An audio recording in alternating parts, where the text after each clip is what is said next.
Doctor గారు, నాకు తెలిసిన ఒక ఆవిడ ఉంది. చాలా అందంగా ఉంటుంది.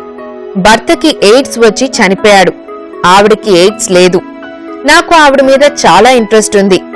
ఆవిడకి ఎయిడ్స్ లేదు కనుక నేను పెళ్లి చేసుకోవచ్చా, చేసుకోకూడదా? ఎయిడ్స్ భర్తతో కాపురం చేసింది కనుక ఎయిడ్స్ లేకపోయినప్పటికీ ఇతర జబ్బులేమైనా ఆవిడలో ఉంటాయా? అవి నాకు సంక్రమిస్తే ఏమైనా అవుతుందా? మీ సలహా మీద ఆవిడ్ని పెళ్లి చేసుకుంటాను, సలహా చెప్పండి అంటున్నారు. ఆవిడ ఎయిడ్స్ లేదు కదండి, తప్పకుండా చేసుకోవచ్చు.